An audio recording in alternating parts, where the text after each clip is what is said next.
As you are probably aware, we have just recently finished I believe the 74th annual Tennessee Walking Horse celebration in Shelbyville. The celebration took place this year under a high cloud of very negative publicity. I naively thought that I might be able to bring the different parties together and thrash out these issues somewhat and see where that led.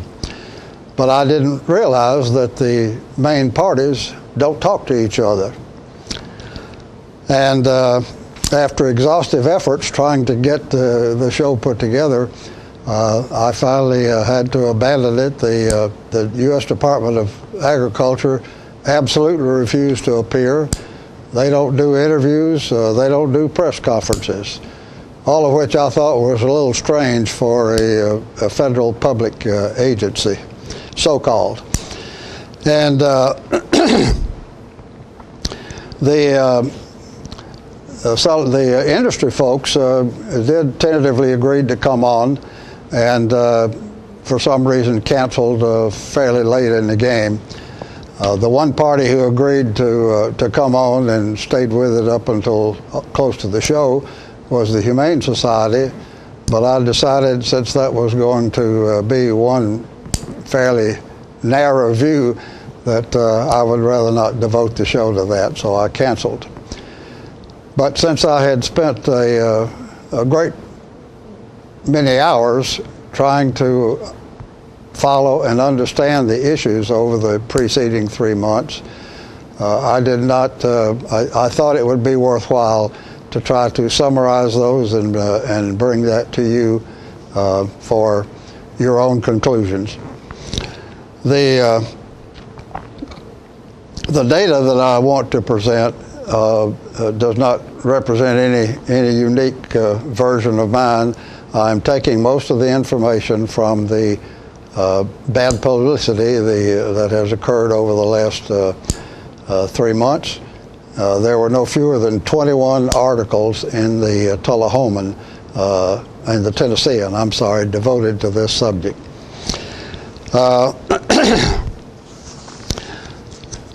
So let's take a short commercial break, and I'll come back and get into the issues with you.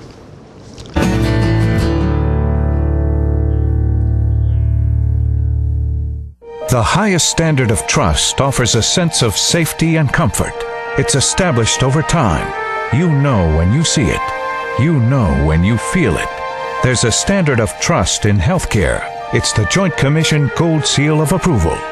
In 2003, Life Care Center of Tullahoma voluntarily achieved this accreditation and maintains it still today. Life Care, meeting a higher standard because residents matter most.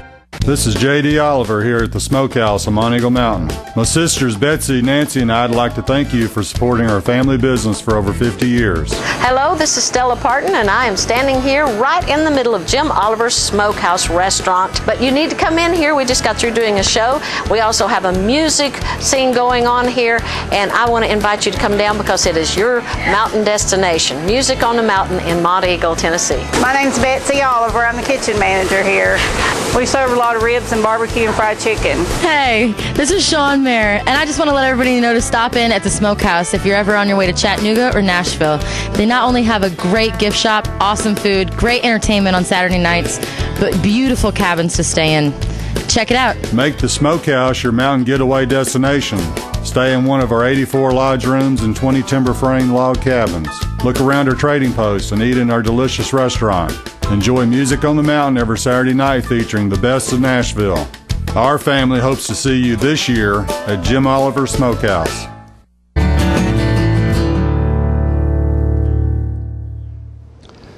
We're back, folks, and we're discussing today the brouhaha, the issues, and I wish answers from the recent horse show celebration and all the publicity associated with it. I'd like to start by seeing if I can get my arms around the problem for you. The Congress passed the Horse Protection Act, I believe, back in the 30s, and it was revised as late as 1976. The act defines and prohibits the soring of horses. It applies to everybody involved, the exhibitions, the breeders' organizations, and even the sales organization. Prevents the sale of a sored horse. The U.S. Department of Agriculture is responsible for administering the act. That is, it's their job to write the regulations for enforcing the act, and also to conduct the inspections of the horse shows. The USDA, fortunately, also has the authority to appoint others to do the inspections. And willful violations of the act are to be reported to the Attorney General for possible prosecution. And the state of Tennessee has made soring a Class E felony. That was a fairly recent change. The USDA does not have anywhere near enough inspectors to attend all of the events around the country and to inspect all the horses. So they have certified 12 horse industry organizations, which we'll dub HIOs, to conduct inspections. One of these is called SHOW, which is based in Nashville, and in Shelbyville. But there's a little wrinkle. The USDA reserves the right to come into any show and inspect any horse, including those that have been inspected already by the HIOs. Predictably, with that kind of a setup, there's a long history of disagreement between the two groups. If and that is important. If the USDA finds a violation, the horse is out of the show, and there is no appeal.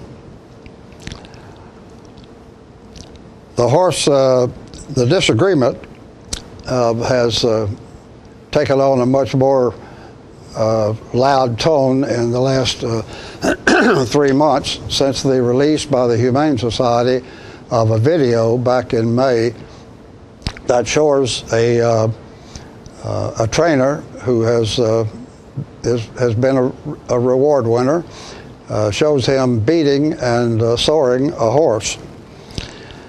That set off the flood of negative publicity. In addition, to add to the complication, the USDA a couple of 3 months ago issued a new regulation purportedly setting standard penalties throughout the industry. One of the industry groups, SHOW in this case, filed suit against the FDA, asking the court to prevent the regulation from taking effect. The suit contends that the USDA, through the regulation, has overreached substantially, and that also the regulation violates the constitutional right to due process. So the industry on one side and the USDA and the Humane Society separately on the other side are pretty much at war with each other. So let's take a minute and see if we can understand each of the key players in this thing and what their motivations are. There are some, and let's talk first about the Department of Agriculture. There are some 450 exhibitions a year across the country. Because of the limited number of inspectors they have, USDA appears and inspects on a very random basis, whatever they choose to do. That leaves the HIOs to do the bulk of the inspections. There are some data that the USDA and the Humane Society would tell you shows that when the USDA inspectors show up, there are 7 times more violations than when the HIOs do it themselves. A major contributor to all these disagreements is the fact that there is no solid standard or protocol for the inspections, and they instead are very much subjective. They use x-rays, swabs, thermograms, and some of the results of this are not immediately available, so that doesn't help a great deal. In addition, they evaluate the movement of the horse. They watch it walking around and attempt to see whether there's any flinching or anything of the sort going on. So they look at the appearance of the horse, and then in addition they physically examine the leg of the horse from the knee to the hoof. As long as these inspections are a matter of opinion, there's going to continue to be disagreement. And transparency has not always been available. We haven't always been given full access to information that was coming out of this, but that is beginning to change. And in the recent celebration, there was the celebration invited a noted veterinarian from Kentucky, Dr. Scott Hopper, to come down and look at some of the rejections that the Department of Agriculture had made. Dr. Hopper disagreed with 7 out of 10, 70% of the rejections that the Department of Agriculture had made, but there was no recourse for that. And the industry also says that with the lawsuit over the new regulation that USDA is trying to put into effect, that the USDA is giving them some additional trouble, and the lawsuit that was filed was not, while it is filed by Show, which is based in Shelbyville, was actually filed by a branch in a federal court in Texas. The USDA has threatened to decertify Show for not coming into compliance with the new regulation. There are, I believe, 3 of the HIOs that have not yet agreed to conform. So, meanwhile, well, the other thing that the industry points out is that this year there were 5 times as many inspections or rejections by the USDA in the first 6 days of the show as there were in all of the show last year. 5 times as many. The industry has hired a public relations firm to help them wage this battle, and the PR firm was successful through the Freedom of Information Act in acquiring a couple of emails from the Department of Agriculture, which did indicate some level of bias on their part against the industry. So out of all of this, you can only draw a couple of conclusions. There is still some level of soaring. The industry claims it is very small, 1 to 2%. Neither the USDA nor the Humane Society are buying that.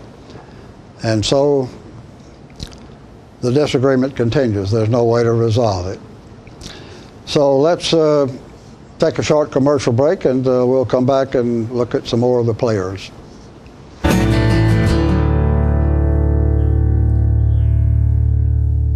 Hi, Grandma. It's Jake. I'm calling to tell you I love you more than anything in the whole wide world, even ice cream. I love you more than spaghetti and meatballs. I love you more than snakes and monkeys and sharks and whales and praying mantises. Bye, Grandma. Love you. Let it all in with Charter Phone, including unlimited local and long-distance calls.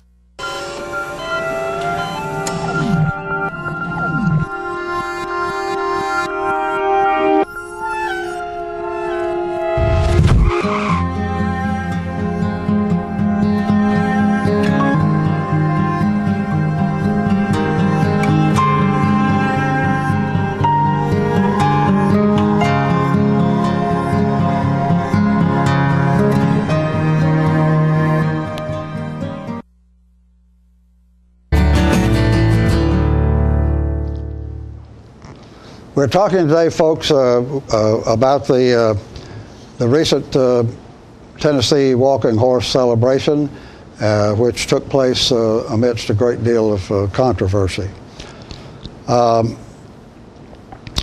We've just finished taking a look at the Department of Agriculture. Let's now take a look at the industry itself. The industry in this case is presented by the Celebration Organization in Shelbyville and Show. And they contend that they are determined to end any abuse and to protect the integrity of the sport. Because of the lawsuit, as mentioned earlier, they are accusing the Department of Agriculture of a little payback. The show is an organization, and it's one of the HIOs. This is a little confusing since we're talking about show as an organization where we also talk about the exhibitions at shows. I'll try to make sure that difference is clear. The show organization was organized about 3 years ago. They have suspended up to this point 155 trainers, including 3 of them got a lifetime suspension. And they also are responsible for 2 criminal prosecutions, which were the first in the industry, I think. And they are also very active in trying to find ways to make the inspections more scientific and objective, or less subjective. The success of that is critical to any hope of having the players resolve their differences. And as I mentioned earlier, the need for transparency is also very important. All of the goings-on here should be open and available to the public. The Celebration Board has made its test results available for the first time this year. The celebration also has announced a new CEO, one Mike Inman, who has been showing horses for 27 years, has undergone 900 inspections, and had 1 ticket for 1 leg soaring during all that time. Since the inspections are subjective, that is rather an incredible record. The industry contends that all of this is really all about horses and the love of the sport. And there's no question but that's true of the vast majority of the folks involved. But they won't be out of the woods until the remaining bad apples are eliminated. Let's take a look now at the Humane Society. The Humane Society is a zealous and in many ways effective protector of animal rights. And this is all animals, not just the walking horses. And a lot of folks would contend they are overzealous. And in this case, I think there's some truth to that too. They rely a great deal on publicity because the vast majority of their funding comes from donations.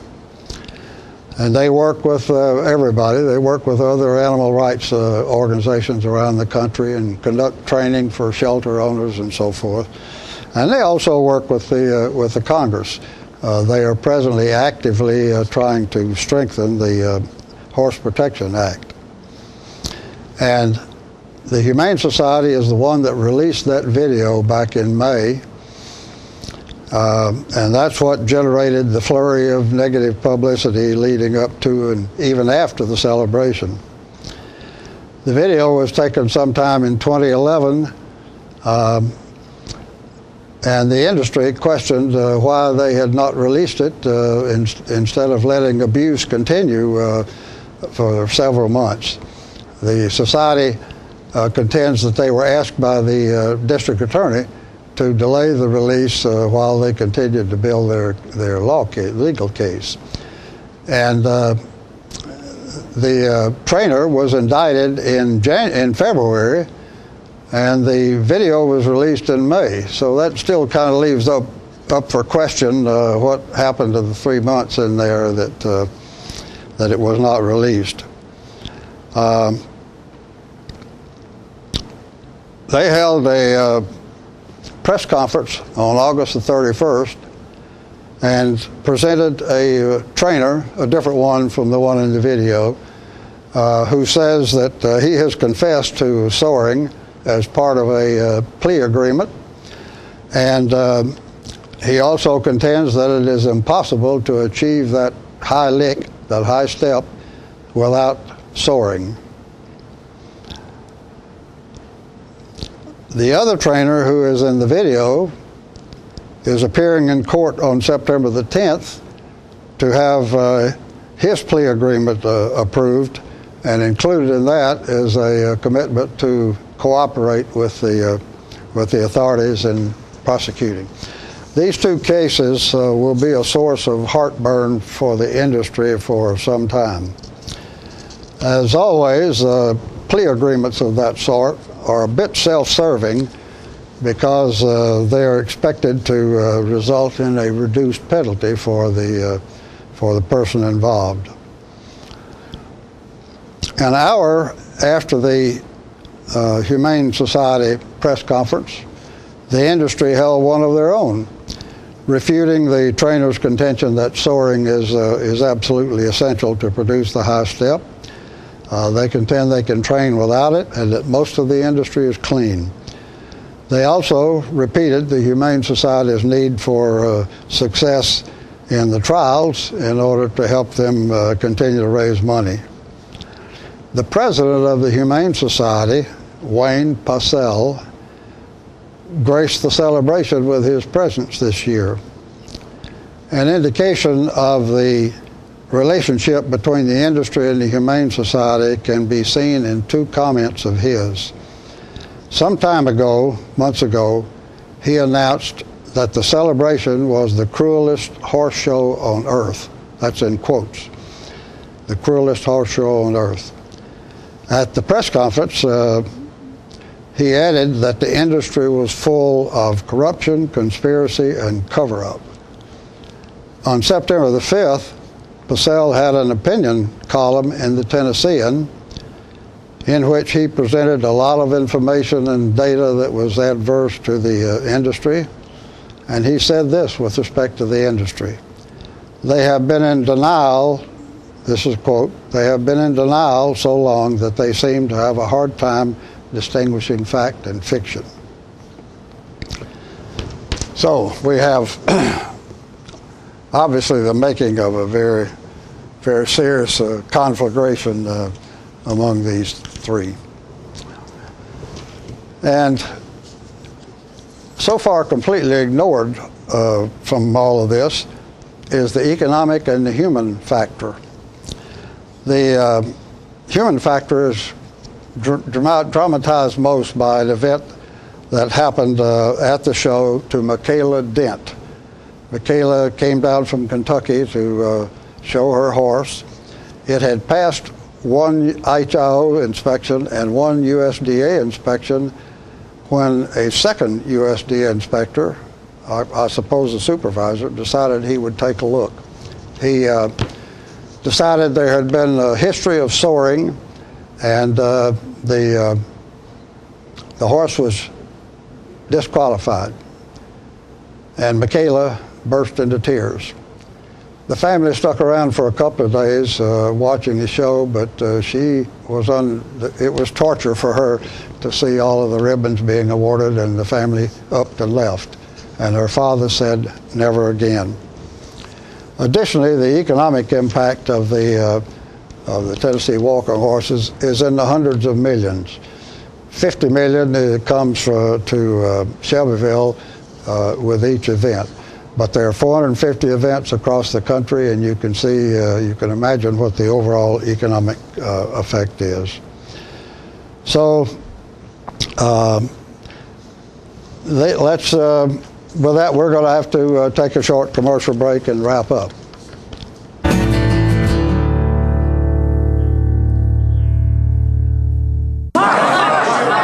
Mark, you've won just about everything there is to win in racing. What's next?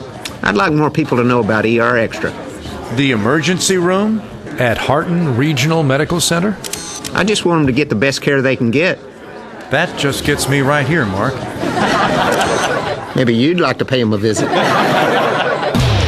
Extra at Harton Regional Medical Center. ER Extra. Extra fast, extra easy, extra great. Get your news first, fast, and free with your news leader on 6 every Tuesday, Thursday, and Saturday nights at 6, 8, and 10 p.m. Local weather, sports, community calendar events, and a comprehensive look at the latest news stories and news makers as only a video news broadcast can do. Get it first, fast, and free with News Leader on Channel 6, your local information network.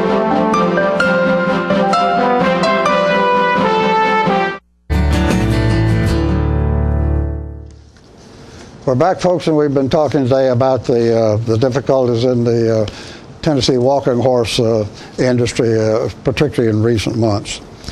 And after looking at this whole mess over the last 3 months, a couple of conclusions are inescapable. The industry and the USDA are pretty much at war. The industry and the Humane Society are pretty much at war. I doubt there's anything that can be done about that latter one.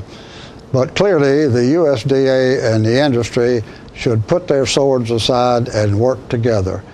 It is difficult to see how any solution can come out that would be satisfactory to both of them unless they do it themselves. They should work together to make the inspections more scientific and much less subjective. And in addition, the USDA must find a way to satisfy the inspectors that they are authorizing to do inspections and stop the nonsense of competing inspections between the two.